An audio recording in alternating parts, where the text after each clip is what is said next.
মুক্তিযুদ্ধের ইতিহাস নিয়ে ইদানিং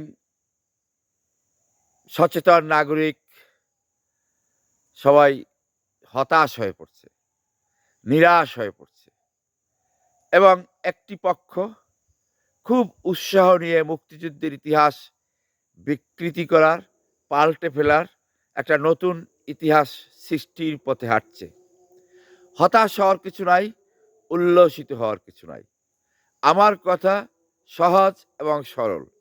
সেটা হলো মুক্তিযুদ্ধের উপর বাংলাদেশের লোকেরাই বই লিখেছে এমন নয়, গবেষণা করেছে এমন নয়।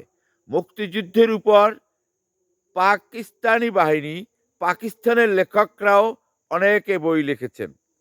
বাংলাদেশের লেখকরা যেমন গবেষণা করেছেন, বই লিখেছেন, সেখানে উঠে এসেছে সেটাকে পরিবর্তন করতে পারবেন ক্ষণিকের জন্য, কিন্তু পাকিস্তানের লেখকরা যে বই লিখেছেন, বিশেষ করে witness of surrender, major Siddiq Salik, Khaled Mansur, অসংখ্য নাম আমি এখানে তুলে ধরতে পারি।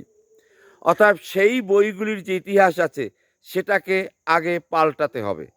তাই আমি আল বদর, আল শামস এবং মুক্তিযুদ্ধ বিরোধী শক্তিকে এখানে ইতিহাস পাল্টানোর আগে ওখানের ইতিহাসটা পাল্টাতে হবে।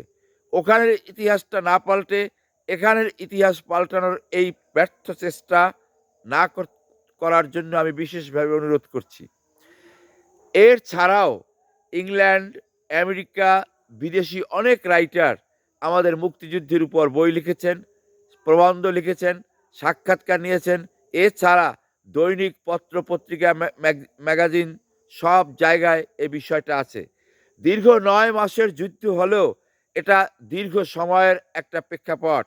সেই প্রেক্ষাপটের ধারাবাহিকতায় আমরা পেয়েছি ১৯৭১-এর মুক্তিযুদ্ধ এবং আমাদের মহান বিজয় দিবস। আমরা পেয়েছি স্বাধীনতা, সার্বভৌমত্ব, লাল সবুজের পতাকা, মা মাটির বাংলাদেশ। অতএব ইতিহাস নিয়ে চর্চারানি করা যায়, ইতিহাস নিয়ে অনেক কথাই বলা যায়, যুক্তি আছে, তর্ক আছে, বিতর্ক আছে, কিন্তু প্রকৃত ইতিহাস সন্ধান এ জাতির সন্তানেরা, ভবিষ্যৎ প্রজন্মেরা একদিন করতে পারবে। সে কারণে আমি বারবার অনেকগুলি যুক্তি, অনেকগুলি কথার মধ্যে যুক্তি না দিয়ে আমি শুধু ওই কথাটাই উল্লেখ করতে চাই, সেটা হলো যারা বিশেষ করে বর্তমানে উৎসাহী একটা মহল, যারা ইতিহাসের বিভিন্ন ভুল ত্রুটি ধরার চেষ্টা করছেন, অনেক ক্ষেত্রে পাল্টে দিতে চাচ্ছেন, তাদের জন্য আমি সতর্ক করে দিলাম, আর তাদের জন্য আমি হুঁশিয়ারি করে দিলাম যে পাকিস্তানের লেখকরা মুক্তিযুদ্ধের উপর যে বইগুলি লিখেছে ইতিহাস ভিত্তিক, গবেষণা ভিত্তিক, সেগুলির কি হবে? আল বদর, আল শামস এবং ছাত্রশক্তি, এরকম অনেক সংগঠন, অনেক ঘটনাবলী সেখানে উঠে এসেছে।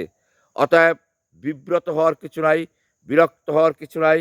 এখানে বুঝতে হবে যে একটি বিশেষ মহলের চক্রান্তের ফাঁদে পা দিয়েছে এবং অতি উৎসাহিত হয়ে তারা একটা মানে তাদের বিদেশিদের স্বার্থ রক্ষার্থে অনেক কথাই বলার চেষ্টা করছে।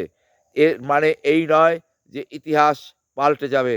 আমাদের জাতীয় সঙ্গীত, আমাদের জাতীয় পতাকা, আমাদের দেশ বাংলাদেশ সব কিছুই থাকবে, থাকবে না এই ইতিহাস বিকৃতকারী, ইতিহাসের এই উইপোকারা। এরা বর্ষার সময় অনেক পোকামাকড়, উইপোকা গর্ত থেকে বেরিয়ে আসে, কিন্তু বর্ষা ফুরিয়ে গেলে এরা আবার নিজ চেষ্টায়, স্বচেষ্টায়, স্বইচ্ছায় ওই গর্তে লুকিয়ে যায়। অতএব হতাশ বা নিরাশ হওয়ার কিছু নেই। আপনি স্থির থাকুন।